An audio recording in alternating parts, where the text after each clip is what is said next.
हम देखेंगे हिंदी व्याकरण। हिंदी व्याकरण में वर्ण विचार। वर्ण किसे कहते हैं? वर्ण का अर्थ होता है अक्षर। वर्ण वर्ण का परिभाषा हम देखते हैं, शब्द की सबसे छोटी इकाई जिसका खंडन न किया जा सके उसे हम वर्ण कहते हैं। वर्ण की कुल संख्या हिंदी में 52 होती है। वर्ण के दो भेद होते हैं, स्वर और व्यंजन। स्वर की संख्या 11 होती है और व्यंजन की संख्या 33 होती है। इनको कुल मिलाने पर इनकी संख्या 44 हो जाती है। हिंदी में इन्हें स्वर कहते हैं, लेकिन संस्कृत में इनका नाम अच है। इन्हें अच के नाम से भी जाना जाता है और व्यंजन को संस्कृत में हल के नाम से जाना जाता है। अक्सर एग्जाम में पूछा गया है कि स्वर को संस्कृत में क्या कहा जाता है। स्वर को संस्कृत में अच के नाम से जाना जाता है और व्यंजन को हल के नाम से जाना जाता है। आइए हम आगे देखते हैं। स्वर किसे कहते हैं? स्वयं राजन्ते इति स्वर, अर्थात जिन वर्णों को बोलने में स्वतंत्र रूप से बोली जाने वाली ध्वनि को स्वर कहते हैं।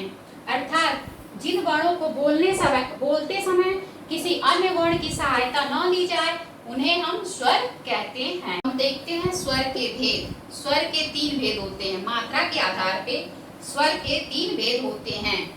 मात्रा उच्चारण के आधार पर स्वरों के 3 भेद होते हैं। आइए हम देखते हैं कौन कौन से होते हैं।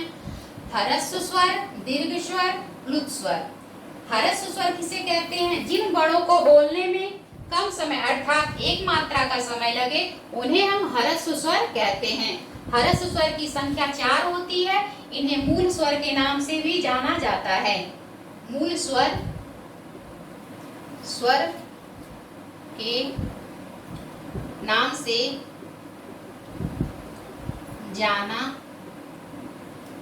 जाता है। इनकी संख्या 4 होती है। कौन कौन सी होती है आइए देखते हैं।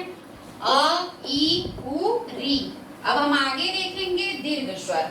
दीर्घ स्वर किसे कहते हैं? जिन स्वरों को बोलने में ह्रस्व से भी अधिक समय लगे अर्थात 2 मात्रा का समय लगे उन्हें हम दीर्घ स्वर कहते हैं। इनकी संख्या हिंदी में 7 होती है। 1, 2, 3, 4, 5, 6, 7। इनकी संख्या 7 होती है। कौन कौन से आइए हम देखते हैं। आ, ई, उ, ए, ऐ, ओ, औ। और अब आगे हम देखते हैं प्लुत स्वर। प्लुत स्वर किसे कहते हैं? जिन स्वरों को बोलने में ह्रस्व और दीर्घ से भी अधिक का समय लगे उन्हें हम प्लुत स्वर कहते हैं। प्लुत स्वर का उदाहरण देखते हैं। ओम, राम। जैसे यदि कोई व्यक्ति दूर है, अगर हम उनको बुलाते हैं तो राम कह के हम सीधे नहीं बुला सकते। उनको बुलाने में राम, जैसे हम जब राम बुला रहे हैं तो जो बुलाने में अ का मतलब खिंचाव हो रहा है, लंबा समय ले रहा है, उसे हम प्लुत स्वर कहते हैं। जो यश के आकार का ये सिंबल देख रहे हैं इसे हम हिंदी में अवग्रह के नाम से जानते हैं। अवग्रह के नाम से जानते हैं। तो फ्रेंड्स हमने देखा वर्ण की परिभाषा, वर्ण के भेद, स्वर के भेद, ह्रस्व स्वर, दीर्घ स्वर, प्लुत स्वर। अब हम आगे देखेंगे जिह्वा के आधार पर उच्चारण स्थान। हाँ तो फ्रेंड्स अब देखते हैं हम जिह्वा के आधार पर स्वरों का उच्चारण स्थान। जिह्वा के आधार पे भी स्वरों का उच्चारण स्थान 3 तरह से होता है। अग्र स्वर, मध्य स्वर, पश्च स्वर। अग्र स्वर हम उसे कहते हैं जिन स्वरों को बोलने में जिह्वा का अग्र भाग मतलब आगे का जिह्वा, ये आगे का जिह्वा जो प्रयोग करते हैं उन्हें हम अग्र स्वर कहते हैं। अग्र स्वर की संख्या 4 होती है। जैसे इ, ए, ऐ। इनको बोलने में जिह्वा का अगला हिस्सा कार्य कर रहा है, इसलिए इन्हें अग्र स्वर कहते हैं। मध्य स्वर हम देखते हैं। मध्य स्वर में सिर्फ अ आता है। इन अ का उच्चारण स्थान जिह्वा के मध्य भाग से होता है, इसलिए इन्हें मध्य स्वर कहते हैं। अब हम आगे देखते हैं पश्च स्वर। पश्च स्वर उसे कहते हैं जिन स्वरों को बोलने में जिह्वा का पिछला हिस्सा कार्य करता है। जिन स्वरों को बोलने में उन्हें हम पश्च स्वर कहते हैं। जैसे आ, उ, ओ, औ। अब हम आगे देखेंगे मुख द्वार के आधार पर स्वरों का वर्गीकरण। इनके आधार पे भी स्वरों का वर्गीकरण देखते हैं। विवृत स्वर, ऐसे स्वर जिन स्वरों के उच्चारण में मुख द्वार पूरा खुलता है उन्हें हम विवृत स्वर कहते हैं। विवृत स्वर के अंतर्गत आ आता है। अब आ बोलते समय हमारा मुख जो है पूरा खुल जाता है, जैसे आ, इसलिए हम इन्हें विवृत स्वर के नाम से जानते हैं। अब आगे हम देखते हैं अर्ध विवृत स्वर। ऐसे स्वर जिनके उच्चारण में मुख द्वार आधा खुलता है उन्हें हम अर्ध विवृत स्वर कहते हैं, जैसे अ, ए, औ। ठीक, अब आगे हम देखेंगे समृत स्वर। समृत का मतलब होता है लगभग बंद सा, अर्थात जिन स्वरों के उच्चारण में मुख द्वार आधा बंद रहता है, लगभग बंद सा रहता है, उन्हें हम समृत स्वर कहते हैं। समृत स्वर के अंतर्गत ई, उ आते हैं। आगे हम देखते हैं अर्ध समृत स्वर। अर्ध समृत स्वर के अंतर्गत ए और ओ आते हैं। इसमें आधा मुंह बंद रहता है और आधा खुला रहता है, इसलिए हम इन्हें अर्ध समृत स्वर कहते हैं। इनके अंतर्गत ए और ओ आते हैं। हाँ तो फ्रेंड्स, अब हम देखेंगे ओठ के आधार पर स्वरों के भेद। तो हम देखते हैं वृत्ताकार। वृत्ताकार का मतलब होता है जिन स्वरों को बोलने में मुख गोल हो जाता हो उन्हें वृत्ताकार स्वर कहते हैं, जैसे उ, ओ, औ, आ। अब हम आगे देखेंगे वृत्ताकार, वृत्ताकार का मतलब होता है जिन स्वरों को बोलने में मुख हमारे गोल ना हो उन्हें अवृत्ताकार स्वर कहते हैं। इसके अंतर्गत आते हैं अ, आ, ई, ए। ठीक, अब आगे हम देखेंगे नाक व मुंह से वायु निकलने के आधार पर स्वर के भेद। तो इसके दो भेद होते हैं, निरनुनासिक स्वर, अनुनासिक स्वर। निरनुनासिक स्वर उन्हें कहते हैं जिन स्वरों को बोलने में वायु केवल मुंह से निकले उन्हें हम निरनुनासिक स्वर कहते हैं, जैसे अ, आ, ई। और अनुनासिक स्वर हम देखते हैं, अनुनासिक स्वर वे स्वर होते हैं जिनको बोलने में वायु नाक के साथ साथ मुंह से भी निकलता हो उन्हें हम अनुनासिक स्वर कहते हैं, जैसे अंग, आंग। अब हम आगे देखेंगे संयुक्त स्वर।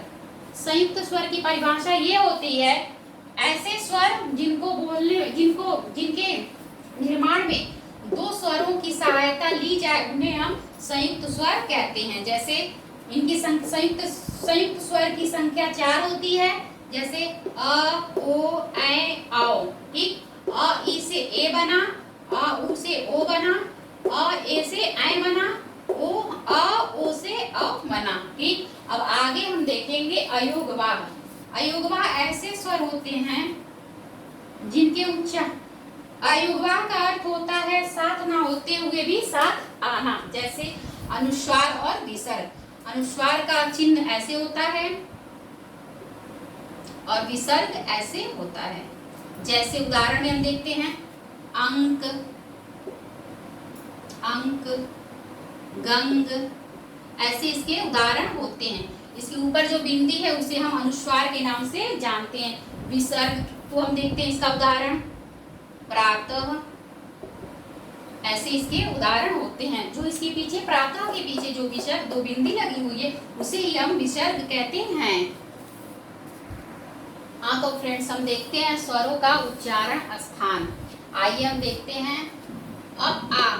अब आ का उच्चारण स्थान कंठ से होता है। हम इनको उच्चारण कर रहे हैं तो इनका जो उच्चारण हो रहा है वो कंठ से होता है, जैसे अ, आ, इनका उच्चारण स्थान कंठ।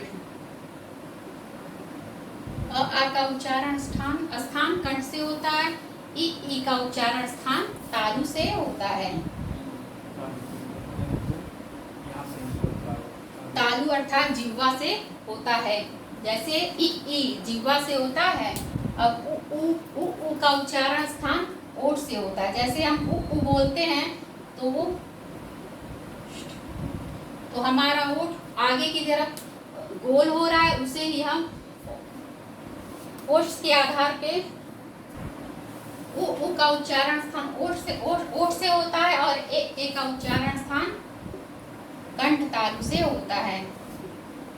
कंठ प्लस तालु से होता है।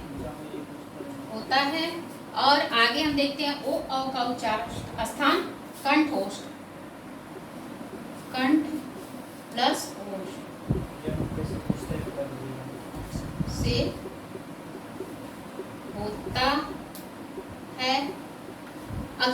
इनको एग्जाम में पूछा गया है कि स्वरों का उच्चारण स्थान कहाँ से होता है। अक्सर इन दोनों को एग्जाम में पूछे जाते हैं, एग्जाम में पूछा गया है। और अब हम देखते हैं सभी स्वर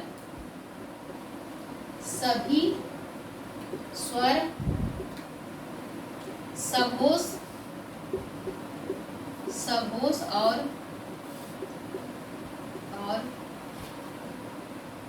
अल्प प्राण होते हैं।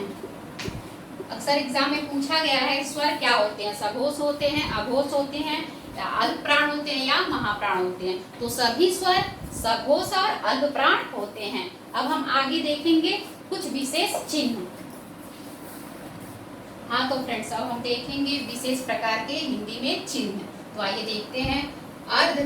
अर्धचंद्र का सिंबल ऐसे होता है और चंद्र बिंदु के नाम से इसे जाना जाता है। इसे चंद्र बिंदु कहते हैं और इसे अवग्रह के नाम से जाना जाता है। हिंदी में इसे अवग्रह, ये अक्सर एग्जाम में पूछा गया है, इसे क्या कहते हैं, तो इसका नाम अवग्रह है। ठीक। और स्वनिम को ध्वनि के नाम से भी जाना जाता है और लेखिम को वर्ण के नाम से जाना जाता है, रूपिम को शब्द के नाम से जाना जाता है। तो हम देखेंगे पार्ट 2 में व्यंजन किसे कहते हैं, व्यंजन के कितने प्रकार होते हैं, उनका उच्चारण स्थान। Thank you friends. हाँ फ्रेंड्स, यदि आपको मेरा वीडियो पसंद आ रहा हो तो प्लीज इसे लाइक करें तथा आगे इसी तरह के वीडियो प्राप्त करने के लिए मेरे चैनल को सब्सक्राइब करें। Thank you.